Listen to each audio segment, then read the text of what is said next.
Good day mga idol. Nagbabalik yung ating patsamba na mekaniko mga idol.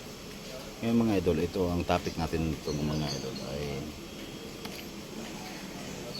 wala siyang tawag nito, walang speedometer at saka walang, kumbaga putol ang linya. Ang ginawa namin, front cut ito mga idol. Dati manual ang nakakabit nito, ginawa namin naging ECU na siya, ECU type computer box. Dating manual, ngayon naka computer box na. Ngayon mga idol, ang senaryo dito ay siyempre yung mga linya putol-putol yan. Ngayon yung iba nagawa ko na, yung temperature gauge at saka yung sa hangin nagawa ko na yan. Ang sa hangin naman hose lang yan yung double hose lang yan Ngayon mga idol, ang papaganahin ko nito yung tangke ng diesel. Ibig sabihin, madali sabi, fuel gauge ang papaganahin natin dito.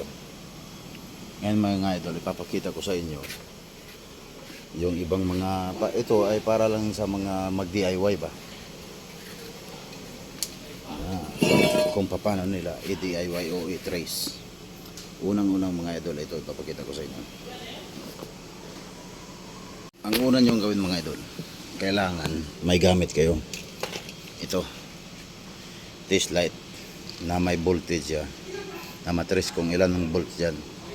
Tapos, para mas mabilis, tapos ito, multitester. Yan ang dapat nyong meron kayo nyan. Ngayon, paano matrace yung papuntang tangke? Yan yung mga wire mga idol. Yan yung mga wire. At saka ito yung target nya. Ngayon yung hangin gumagana na yan. Yung isa naman double stick yan. Yung isa hindi ko pa naikabit. Ngayon mga idol, ito napagana ko na temperature gauge at saka yung speedometer napagana RPM, napagana ko na yan. Ngayon ito mga idol, yung temperature gauge nya normal, nasa gitna, taas siya, gumagana, di ba? Yan. Ngayon ang gagawin nyo una mga idol, paandarin nyo ang makina. Paandarin, start. Yan, gumagana yung RPM. Yan, RPM nya gumagana. Pati yung temperature gauge. Ngayon mga idol, ang gagawin natin, papaganahin natin yung fuel gauge. Yan, fuel gauge, papaganahin natin yan. Ngayon, papatayin ko rin. Ngayon mga idol, papaganahin natin na itong fuel gauge. Ngayon mga idol, mas mabilis mag-trace pag pinapaandar na nyo. Ngayon, papaandarin natin yan. Yeah, papaandarin natin ang makina para mabilis mag-trace kung saan yung sa fuel gauge. Ngayon, ipapakita ko sa inyo kung paano i-trace. Yan, paandarin natin. Yan. Yan, hindi gumagana yan. Yung fuel gauge. Ito yung mga ito. Ang una yung gawin mga ito. Ito multitester mga ito. Ito multitester, alamin nyo muna kung saan yung papuntang tangke, yung linya ng tangke. Ibig sabihin, madalit sabi, signal lang ang kinukuha ng fuel gauge na yan. Unang i-trace natin mga idol, yung papuntang tangke. Ngayon, ang gagawin ninyo, gagamit kayo ng multitester. Ito mga idol, gamit multitester. Multitester, yan, gagamit kayo. Ngayon, dito natin ilagay mga idol. Yan, para makikita nyo. Ngayon, itong ground, dito yan. Ipit natin yan. Yan. Yan mga idol. Isa-isahin ninyo yung mga wire. Ito. Malalaman nyo kung papuntang fuel gauge. Yan. Ang reading nyo mga idol is nasa yan.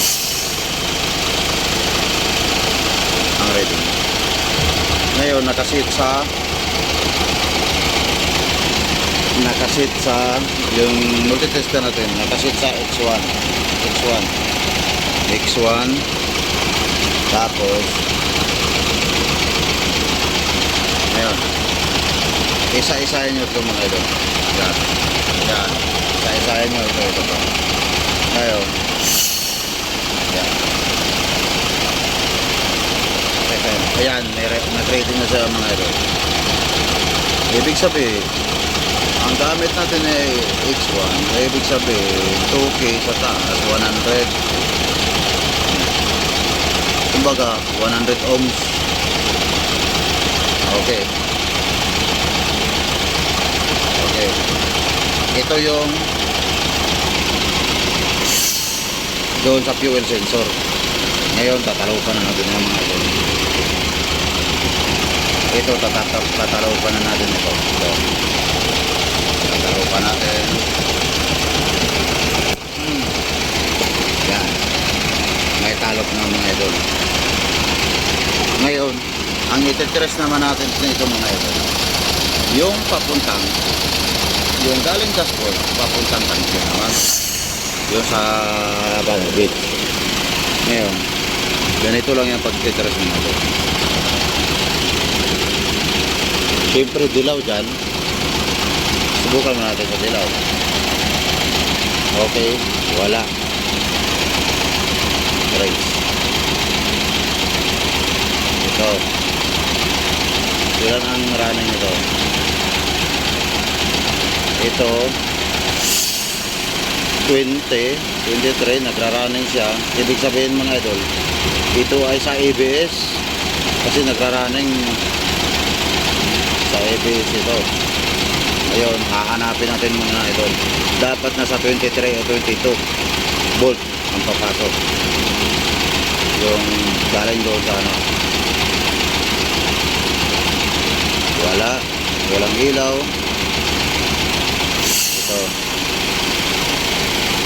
Ito, wala. Ito mga idol. Ito yung sa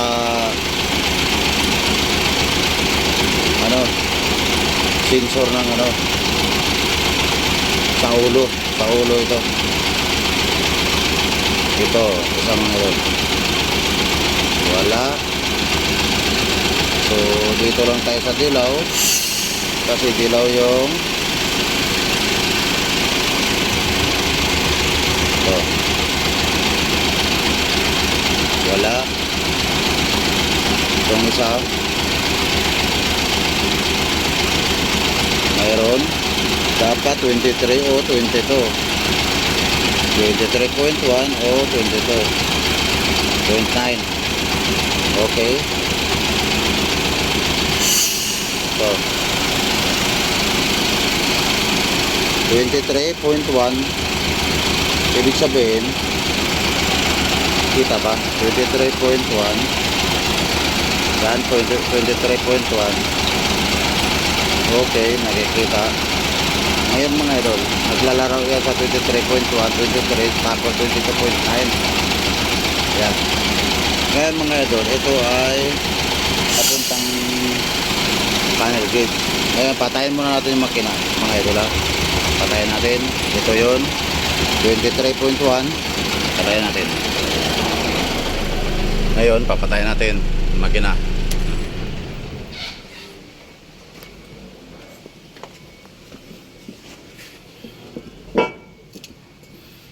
Tapos, ang gagawin natin mga idol ay switch on natin. O, switch on. Okay. Switch on. Angat yung temperature gauge. Buhay. Buhay siya. Ibig sabihin, ito. Ngayon, titrace natin. Balikan natin yung natrace natin na 23.1. Kung iisa ba ang sukat ng kuryente. Kung hindi ba siya nagbabago.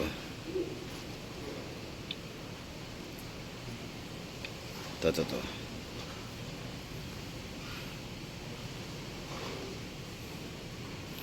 Okay.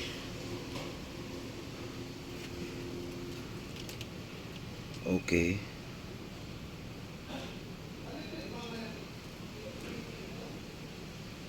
Yun. Nagiging 21.5. Naglalaro siya sa 20.5 at saka yan, naglalaro siya. Ito yung 21. Yan, naglalaro siya mga idol. Ayan yung iba titest natin. Ito yung sa alarm. Yan, ito naglalaro siya. Hindi siya pasok mga idol. Yung voltage niya, voltage.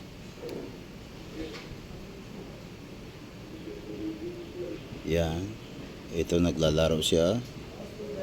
Yan. Ito yung sensor ng ulo, tab. Yan.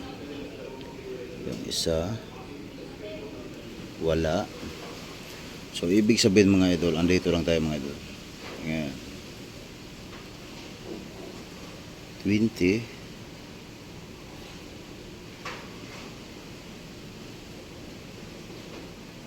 Yeah. 18.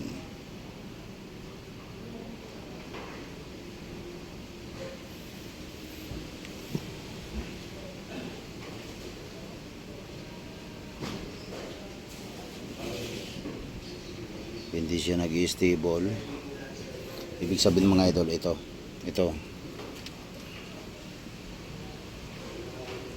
Yung sa speedometer mga idol, hindi yan siya 19.9 at saka 20.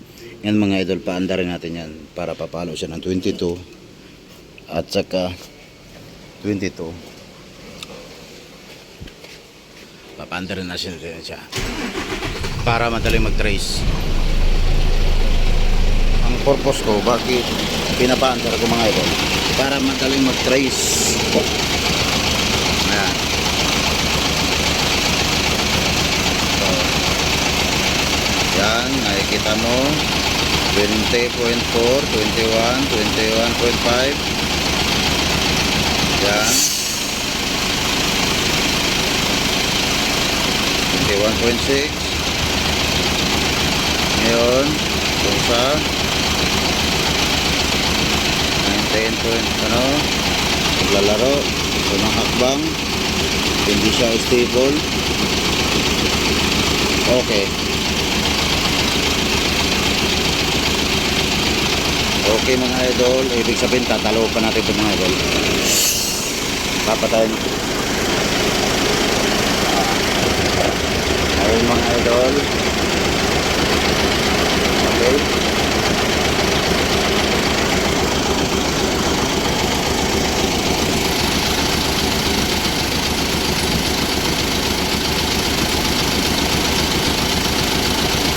Ayun mga idol, nakadubsog na. Dinubsog na.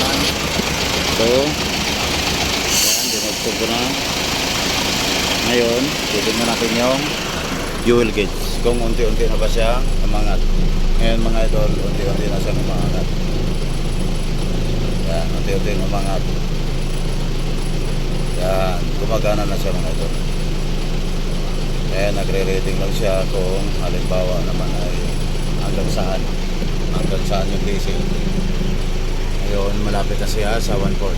Ngayon mga idol, para mabilis, patayin mo muna makina para malalaman natin kung gumagana ba talaga siya o hindi. Yan. Gumagana mo. Yan. Okay. Tumataas. Yan. Okay. Gumagana siya mga idol. Yan. Gumagana siya.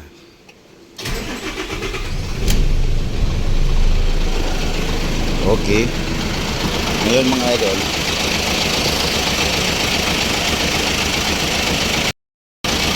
sana na may sa kunting tips natin ay natutunan kayo mga idol. Ito man lang ay basic lang. Kasi itong makina na to mga idol, pinali namin front cut ito, kami na front cut ang ulo nito. Ako nagbalik ng mga wire. Then, siyempre, tutol yung wire niyan. Yung harness niya putol. Pati yung sa body naman niya mga idol ay siyempre dating manual, ngayon nagiging nagkaroon siya ng ECU. Eh, madalas sabihin, ang madalas naman natin sinasabi dito sa Pilipinas ay kung naka-computer box. Ngayon, naka-computer box na siya. Ngayon, yung computer box nito mga idol, galing sa ibang truck kasi nasunog. Yung computer box natin itong dala ay kinabit ko sa ibang truck kasi na-rescue yun eh. Ngayon, itong computer box na ito, galing sa ibang truck, nasunog. Ngayon, ginawa ko, inano ko yung ginawa. Ha?